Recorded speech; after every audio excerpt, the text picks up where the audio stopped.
Tuhan Yesus Maha baik.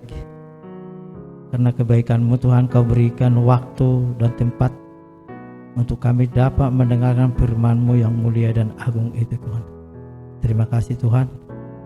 Berkati dan urapi hamba-Mu ini yang gak ada apa-apanya ini Tuhan, agar saya dapat menyampaikan firman-Mu yang agung dan mulia itu dengan baik dan tepat.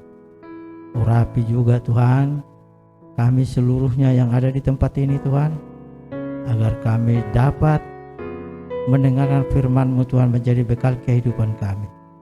Dalam nama Yesus kami mengucap syukur. Amin. Salam. Nas kita pada siang hari ini terambil dari Matius 7 ayat 24 sampai 27. Matius 7 ayat 24 sampai 27. Mari kita membacanya secara responsorial dan ayat terakhir nanti kita bersama-sama membacanya. Saya mulai membacanya. Dua macam dasar. Setiap orang yang mendengar perkataanku ini dan melakukannya, ia sama dengan orang yang bijaksana yang mendirikan rumahnya di atas batu.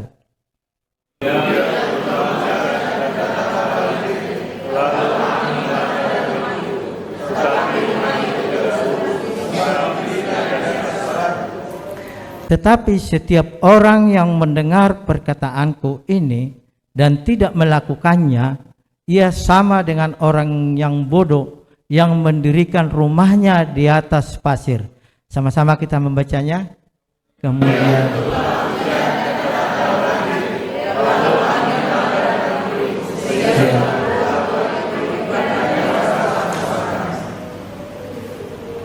saudara-saudara yang dikasihi Tuhan Yesus Kristus,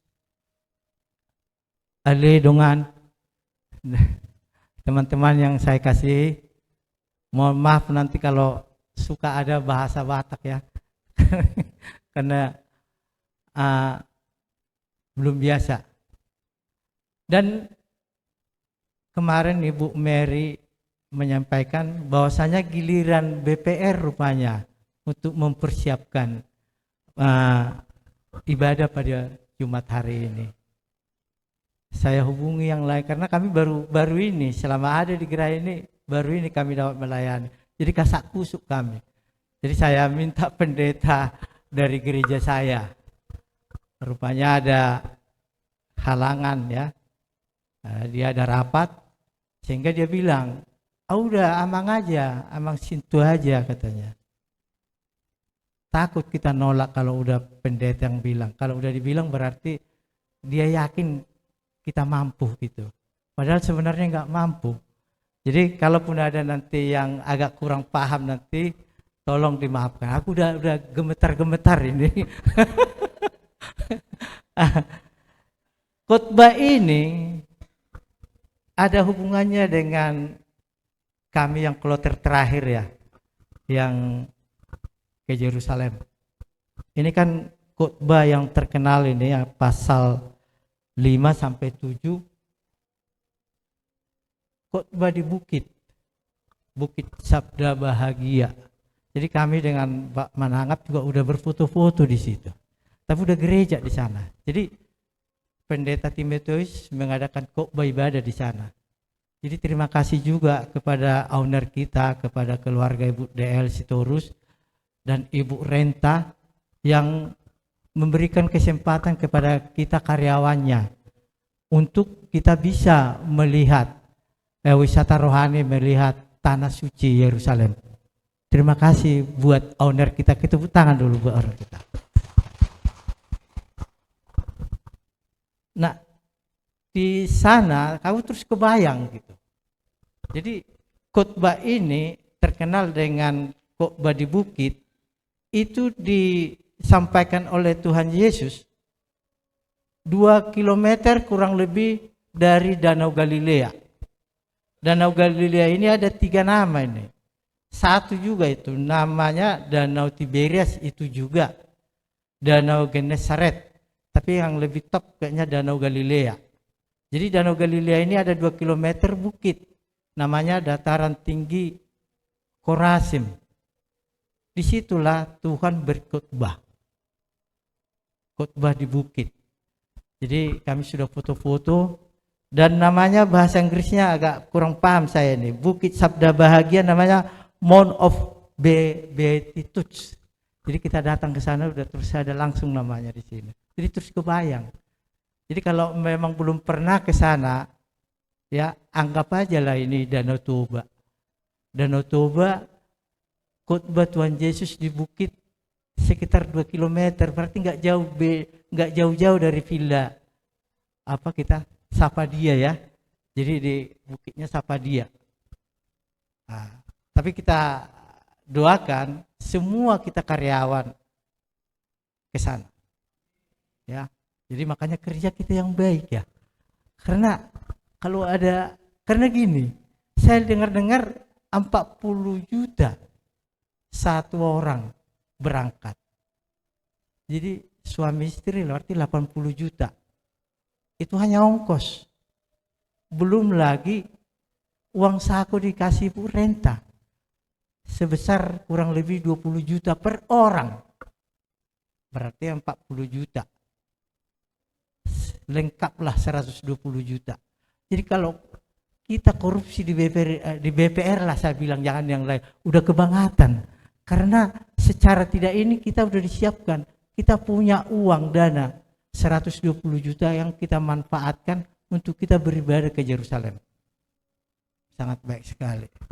Nah, di antara ibadah khotbah-khotbah yang disampaikan oleh Tuhan Yesus di Yerusalem ini adalah di bukit Korazim. Itu terdiri dari khotbah ini 3 pasal. Pasal 5, pasal 6 dan pasal 7. Terdiri dari 111 ayat. Nah, ayat kita pada hari ini adalah ini yang terakhir. Ini ayat pasal ke-7, Matius 7, ayat yang terakhir. Kita ambil 4, yaitu mengenai pondasi yang kokoh. Jadi di khotbah itu ada beberapa topik, ada beberapa ini yang mungkin ini menjadi dasar daripada kita sebagai umat Kristen. Jadi khotbah yang di buku itu yang pertama menyatakan bahwasanya bahagia itu sederhana. Itu satu, bahagia itu sederhana. Kenapa sederhana banget? Karena Tuhan bilang, bahagialah orang-orang miskin. Karena dia yang punya kerajaan surga. Bahagialah orang yang baik hati karena dia memiliki bumi. Bahagialah orang yang teraniaya karena dia akan dihiburkan. Jadi enak, itu satu. Kedua, jadi terang dunia. Nah itu, di antara 111 itu termasuk jadi terang dunia. Kita, umatnya, Tuhan Yesus, jadi kita menjadi, hendaknya diinginkan kita menjadi terang dunia. Nah, terus yang berikutnya adalah kasih bukan menghakimi. Itu poin-poin yang khotbah yang ada di bukit. Terus mengasihi musuh. Mengasihi musuh itu kalau ditampar pipi kirimu kasih pipi kanan, katanya kan itu luar biasa ya. Nah, kalau kau dilempar sama batu, lemparlah dengan pisang. Nah, yang terakhir membangun di atas pondasi yang kokoh. Tuhan memberikan perumpamaan 2 pondasi dalam kehidupan kita. Mana yang kita pilih? Pondasi yang kokoh, yaitu mendengar dan melakukan firman Tuhan itu, yaitu pondasi kokoh. Pondasi yang rapuh adalah mendengar dan tidak melakukan firman Tuhan itu. Mana yang mau kita pilih? Ya kan gitu kan? Nah, di kita teman-teman, khotbah ini agak gampang sebenarnya kita cerna. Karena Tuhan Yesus sudah memberikan pemaparan yang pas. Ya kan? Orang bijak adalah orang yang membangun rumah di atas batu. Sehingga kalau ada badai dan ya puting beliung atau hambatan apapun, dia akan kokoh. Tapi kalau yang dibangun di atas pasir, kalau ada badai sedikit pun akan runtuhlah rumah itu. Nah itu, jadi di sini ada perbedaan ini, orang bijak dan orang bodoh. Nah, orang bijak menurut Alkitab adalah orang yang memiliki kemampuan untuk memahami dan bertindak sesuai dengan kehendak Tuhan, serta untuk mengambil keputusan yang benar dalam menghadapi berbagai situasi hidup. Dan orang yang takut akan Tuhan dan mengutamakan firman-Nya, itu orang yang bijak. Nah, orang yang bodoh menurut Alkitab adalah orang yang tidak memiliki pemahaman atau pengetahuan tentang Tuhan dan kebenaran, dan seringkali menolak nasihat dan kebijaksanaan, cenderung mengikuti jalan hatinya. Nah, kita kan biasa kayak gini, kok di kita lah kehidupan sehari-hari, kok saya sudah ke gereja, saya sudah berdoa, kok kenapa saya kok nggak diberkati ya? Nah ini orang bijak sama orang bodoh sama-sama melakukan firman Tuhan, ya, sama-sama mendengarkan firman Tuhan, sama-sama melakukan.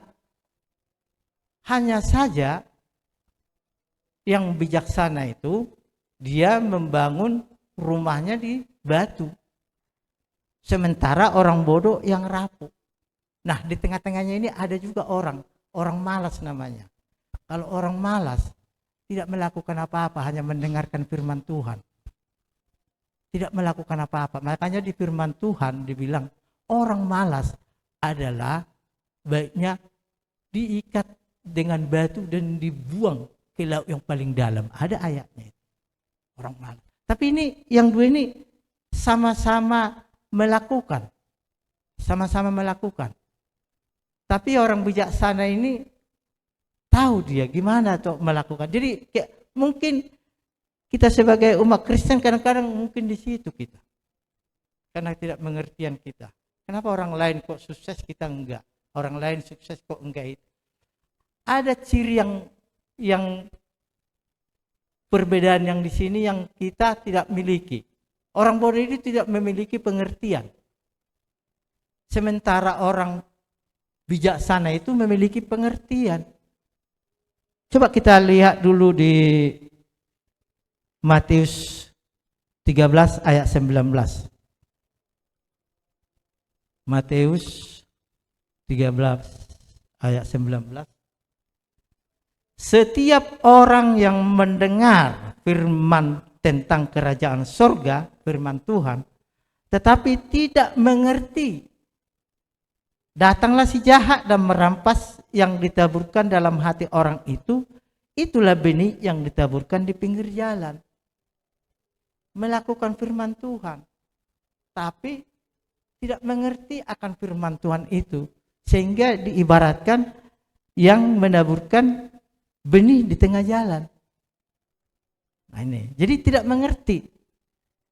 Jadi perlu pengertian. Di Matius 13 ayat 23. Matius 13 ayat 23. Yang ditaburkan di tanah yang baik ialah orang yang mendengar firman itu dan mengerti. Dan karena itu ia berbuah. Ada yang 100 kali lipat, ada yang 60 kali lipat, ada yang 30 kali lipat. Tergantung talenta yang diberikan Tuhan kepada kita. Intinya ini mengerti. Jadi perbedaan dua dasar pondasi yang diberikan oleh Tuhan itu ada letaknya di mengerti. Orang bijaksana itu mengerti. Dia salah satu yang nyata pondasi bangunan lah. Pondasi bangunan ya. Dia mengerti seberapa dalam dia bikin pondasi supaya tidak rontok bangunan itu. Seperti ini. Enggak runtuh. Ini pondasinya benar ini. ya kan, jadi baik. Dan waktu masa hidup Pak DL ada ya pemborong, ya terang aja, pemborong rumah. Ini kenyataan ini. Dia bikin pondasi rumah yang diborongkan kepada pemborong ini, tapi pondasinya dangkal. Sehingga entah berapa 6 bulan, 3 bulan lagi dia retak oleh Pak DL. Ini pondasi yang nggak bagus. Nah, dicek, nyatanya iya. Begitu dibongkar di bawahnya, itu semen nggak ada, hanya batu-batu aja dibikin. Nah, inilah orang bodoh, ya kan? Udah ada besteknya, udah ada gambarnya, tapi tidak dilakukan. Nah, itu kira-kira gitu. Orang bebal itu tidak mengerti akan apa, jadi kayak gitu. Aku Tuhan udah melakukan apa-apa, nggak ada apa-apa. Tapi nyatanya dia menyalahi bastek, menyalahi ukuran. Sehingga terjadilah kemiringan, retaklah bangunan itu. Nah ini. Sama di kami BPR ada di Bontang ya. Bontang ada deh, sampai setengah meter kemiringan. Karena pondasi yang salah.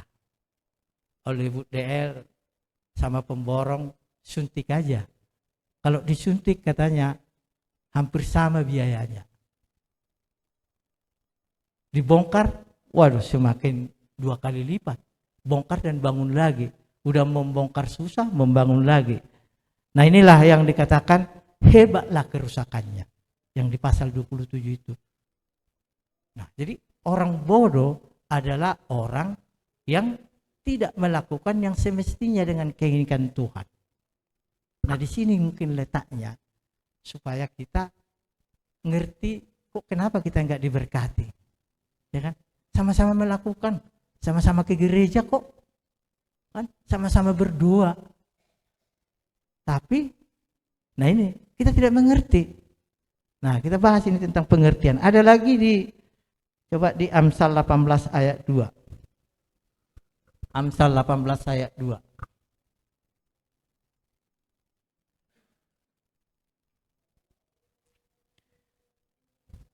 Permulaan hikmat, permulaan kebijaksanaan, kebijakan ialah beroleh hikmat, dan dengan segala yang kau peroleh, perolehlah pengertian. Awalnya mengerti. Ya. Ada lagi Amsal 8 ayat 14. Amsal 8 ayat 14.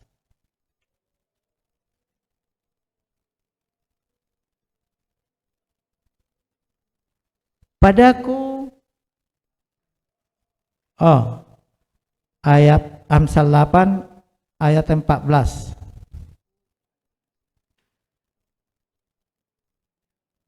Padaku ada nasihat dan pertimbangan. Akulah pengertian, kata Tuhan. Padakulah kekuatan. Ketika kita mengerti akan firman Tuhan itu, di situ terjadi timbul kekuatan. Ya. Amsal 9 ayat 6. Banyak nih tentang pengertian ini. Amsal 9 ayat 6, buanglah kebodohan, maka kamu akan hidup, dan ikutilah jalan pengertian. Berarti orang yang nggak mengerti berarti bodoh. Nah, ini di Amsal ini. Jadi buanglah kebodohan, kalau sudah kita buang kebodohan berarti pengertian yang ada. Amsal 18 lagi ayat 2. Orang bebal atau orang bodoh tidak suka kepada pengertian, hanya suka membeberkan isi hatinya. Nah, orang yang bodoh itu enggak mau dengan pengertian. Dia hanya suka dengan ya suasana hatinya, keinginan hatinya. Ikon odok, ikon iti. Kalau enggak gara-gara saya, enggak ada apa-apanya. Ya kan gitu kan. Nah, di sini ini perlu pengertian di dalam kita menjalani kehidupan kita sehari-hari. Ngerti akan firman Tuhan. Perbedaan dasar daripada pondasi yang kokoh dan yang rapuh itu di tentang pengertian. Persamaannya sama-sama melakukan firman Tuhan, sama-sama mengerjakan. Nah, jadi kadang-kadang kok kenapa ya kan gitu kan? Ya samalah seperti ini. Ini senang banget kita ada khotbah persekutuan ini, karena dengan apa? Ini ada hubungannya dengan tentang pengertian. Nah, mungkin Ibu Uli atau Ibu Uli nggak ada di sini, mungkin dengan Ibu Mary misalnya. Ibu Uli dia akan lebih paham tentang Ibu Mary. Apa keinginannya? Apa kesukaannya? Apa yang enggak berkenan sama Ibu Mary? Ibu Uli lebih tahu daripada saya. Kenapa? Karena Ibu Uli sering berteman bergaul dengan Ibu Mary. Nah ini, saya enggak. Nah, supaya kita tahu, ngerti dengan Tuhan, kita harus bergaul dengan Tuhan. Bergaulnya gimana? Bergaulnya dengan firman Tuhan, Alkitab. Nah di sini, ya kan? Jadi biar tahu kita jalannya. Oh ini rupanya, oh ini rupanya. Ya kan? Bedalah berkat yang diberikan orang kepada yang sering bergaul dengan Tuhan dengan yang tidak. Ya kan? Jadi makanya di sini, mana? Aduh hangalaku Tuhan. Kenapa aku gini Tuhan? Kok selalu miskin saya? Selalu ini, selalu berduanya ke gerejanya saya. Tapi nggak mengerti. Yang ketidakmengertian itu salah satu yang itu tadi. Masalah pondasi itu. Ya. Dia enggak sesuai dengan aturan. Ya kan? Nah kerja juga seperti itu. Banyak di BPR. Ada fraud. Di kami ada fraud. Ke gereja. Kalau kami datang minggu ke gereja semua kami. Ke gereja. Tapi kok dia dihukum, dipecat. Gara-gara apa? Nah itu. Dia enggak mengerti dengan firman Tuhan. Ketidakmengertiannya kenapa? Dia orang bodoh. Dia tidak mengikuti keinginan Tuhan. Makanya dibilang di ini setiap mendengar perkataanku. Jadi bukan hanya cukup untuk hanya mendengar, tapi juga melakukan. Melakukan dan melakukannya dengan benar. Orang yang bijaksana itu orang kalau kerja terukur dia. Ada bastek aturan walaupun agak lama. Nah, orang yang bodoh yang rapuh itu asal-asalan kerja. Kan itu di sini. Ya kan? Dia melakukan membangun rumahnya di atas pasir. Dibangun tapi tidak melalui sesuai dengan bastek. Sesuai dengan keinginan Tuhan. Nah itu dia rapuh. Ketika ada datang hujan sedikit badai pun dia akan roboh. Nah, kira-kira gitu kita yang bertuhan ini. Kita sudah di level sudah Kristen kita semua. Sudah mendengar Tuhan, sudah. Sudah melakukan firman Tuhan, sudah. Tapi kita melakukan firman Tuhan itu perlu pengertian. Pengertian itu apa yang diinginkan Tuhan di dalam kita melakukan firman-Nya itu. Apa yang tidak dilakukan. Nah ini harus masuk ke level itu kita. Supaya kita diberkati kan gitu kan. Nah ini. Jadi biar sama seperti Matius 13 ayat 23 itu. Ditaburkan benih di tempat yang subur. Ya kan? Nah ini tempat yang subur dan kita berbuah jadinya. Nah di sini bilang yang ditaburkan di tanah yang baik ialah orang yang mendengar firman itu dan mengerti. Mengerti. Dan karena itu ia berbuah. Ada yang 100 kali lipat, ada yang 60 kali lipat, ada yang 30 lipat. Tergantung talenta yang diberikan Tuhan kepada kita. Nah ini kita harus ngerti ini. Udah bertahap. Jadi tidak pernah Tuhan Yesus menginginkan kita tidak orang pintar. Kita tidak orang baik. Kita harus bijaksana semua. Dia enggak menginginkan umatnya orang bodoh. Ya. Jadi makanya dia sering memberikan perumpamaan. Itu sebenarnya doa di bukit itu kita bacalah berulang-ulang ya. Itu doa Tuhan Yesus itu merupakan landasan, pondasi hidup kita sebagai orang Kristen. Pondasi. Banyak orang Farisi kan di situ melihat, wow, gimana ini Tuhan Yesus ini. Orang yang seperti ini diapain, orang seperti ini diapain. Padahal bukan seperti itu dia. Banyak, enak banget itu kalau di itu 111 ayat itu enak banget. Nah, oleh pendeta Pak Daniel Harahap dibilang kan, jadi supaya bisa sering kita bergaul tentunya baca firman kan gitu kan. Kadang-kadang kita kalau baca firman suka ngantuk kalau. Saya udah pernah memulai dari Kejadian Perjanjian Lama nggak sampai boro-boro ke imamat, yang lainnya nggak nyampe. Rupanya ada teori yang dibikin oleh pendeta. Mulai dari Perjanjian Baru. Perjanjian Baru mulai, kamu nanti akan semangat katanya. Nah, saya udah mulai. Saya demi Tuhan, seumur-umur belum pernah ku baca tuntas itu Alkitab. Tapi mulai hari karena sudah ku dengar 2 minggu yang lewat kok banyak di gereja, saya sudah mulai membaca Matius. Udah mulai habis itu Matius. Nanti masuk ke Markus, Lukas. Menarik. Makanya sehabis kita khotbah yang ada di sini kita mulai. Kenapa? Karena alat untuk menjadi sukses, alat untuk menjadi murid Tuhan Yesus, alat untuk temannya, untuk sahabat. Karena di Yohanes kan, keinginan Tuhan Yesus itu dia sahabat kita, muridnya. Itu mustahil kalau tidak pernah bergaul. Ya, sebelum saya kenal Pak Denny Manurung, ya bingung saya, gimana nih Bapak ini ya, tinggi apa, tapi sudah lama-lama bergaul, tahu saya apa keinginannya, dan tahu saya apa dia inginkan, sehingga semakin enak jika kita bersahabat. Nah, kalau kita pengen bersahabat dengan Tuhan Yesus Kristus, mari kita sering-sering bergaul dengan Alkitab, baca Alkitab itu. Nah, kalau udah seperti itu ya udah, dan sendirinya dia akan memberikan jalan kepada kita, ya kan? Nah, jadi bagaimana mengetahui karakter itu? Yaitu tadi, karakter Tuhan Yesus itu adalah sering kita bergaul dengan dia. Lama kelamaan kita akan tahu karakter Tuhan Yesus.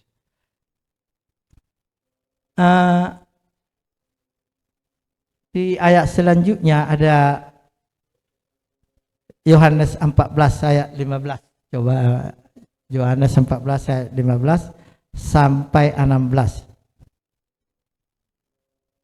Ini mungkin perikop penutup buat kita ya. Yohanes 14 ayat 15.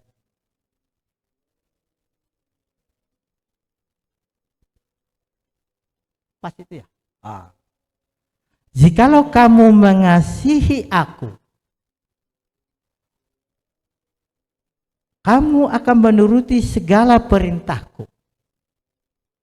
Orang yang mengasihi Tuhan Yesus karena sering-sering bergaul dengan dia, otomatis kita akan mengikuti perintahnya. Di ayat 16, aku akan minta kepada Bapa dan ia akan memberikan kepadamu seorang penolong yang lain, supaya ia menyertai kamu selama-lamanya. Penolong yang lain itu Roh Kudus. Dia mengajari kita ketika dia naik ke surga, dia turunkan kepada kita Roh Kudus untuk membimbing kita.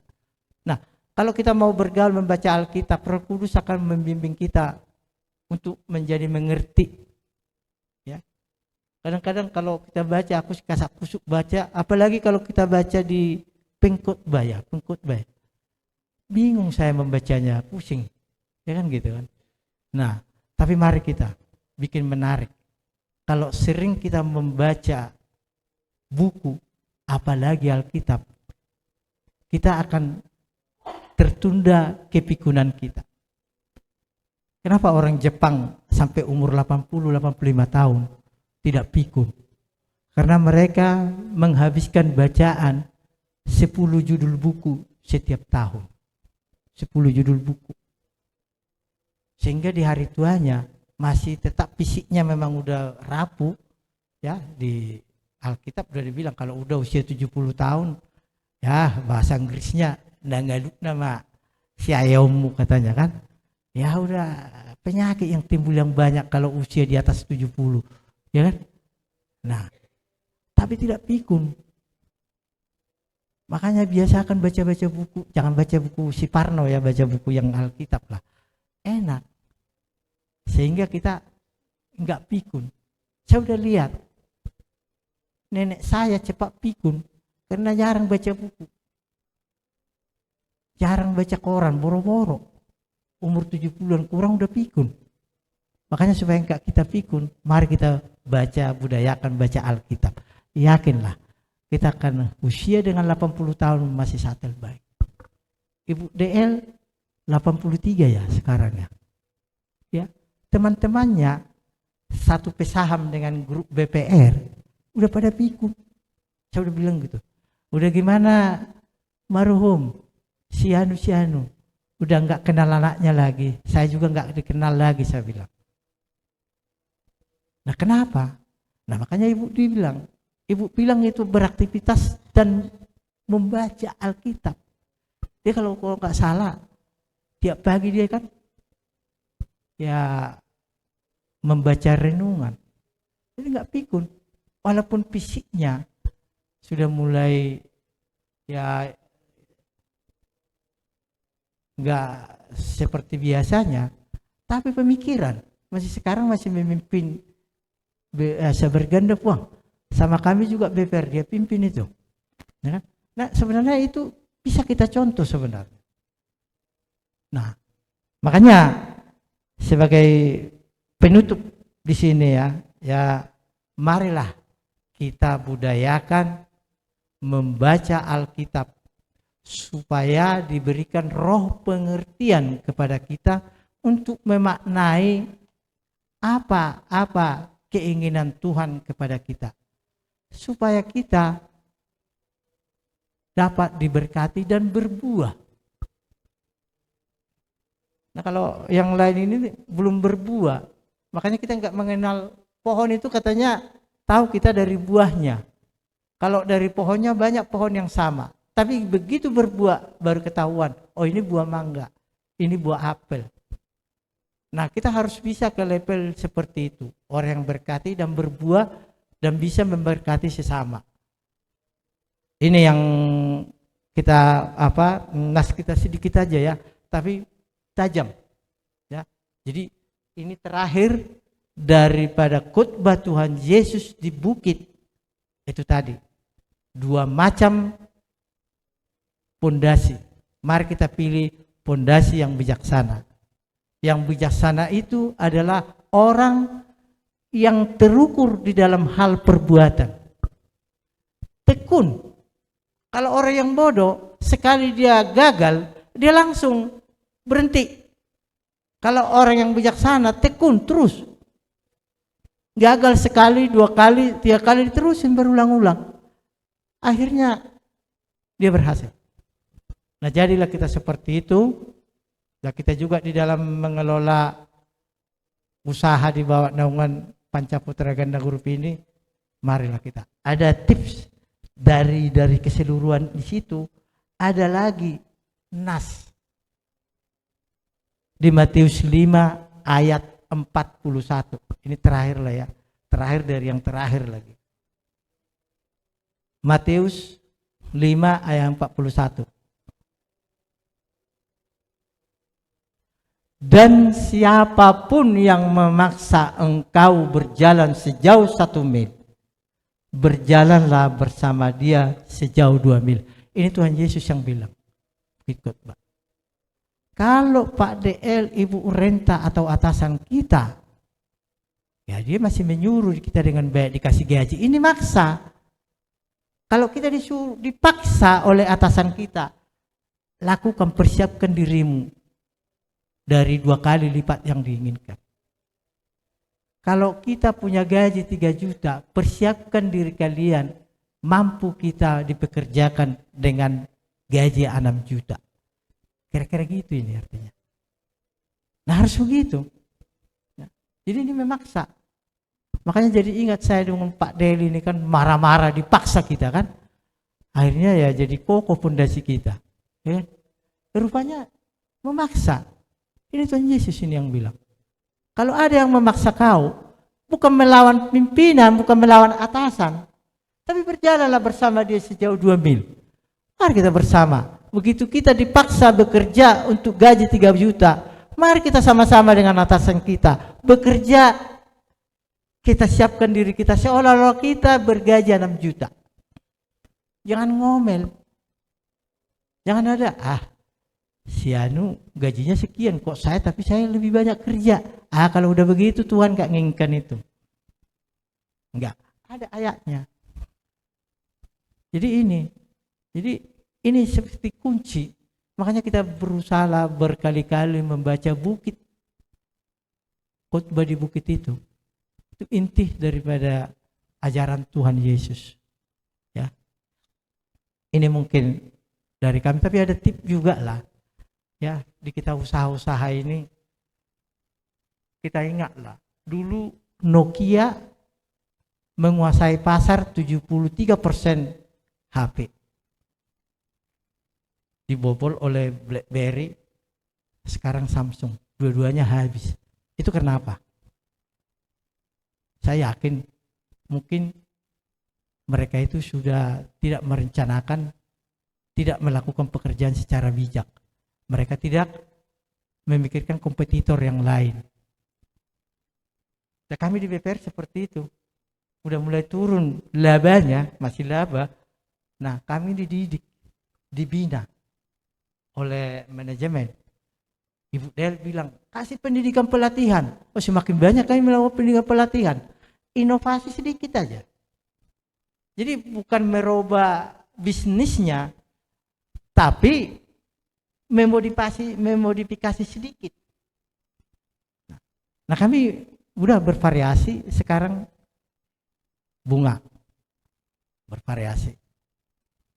Jadi dengan pondasi yang kokoh ini, ingat banget saya di tahun 98 ketika Krismon, banyak BPR yang tutup, tapi BPR-nya Pak Del nggak ada yang tutup.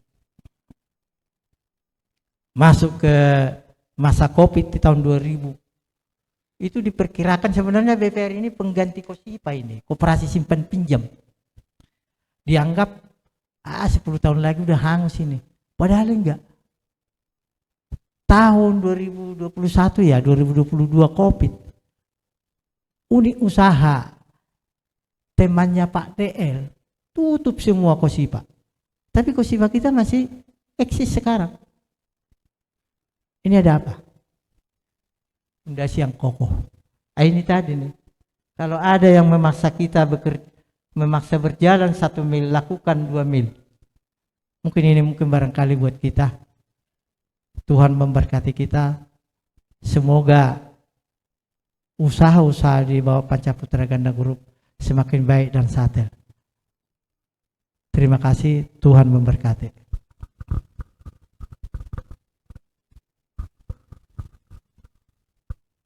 Terima kasih Tuhan atas kasih karunia-Mu.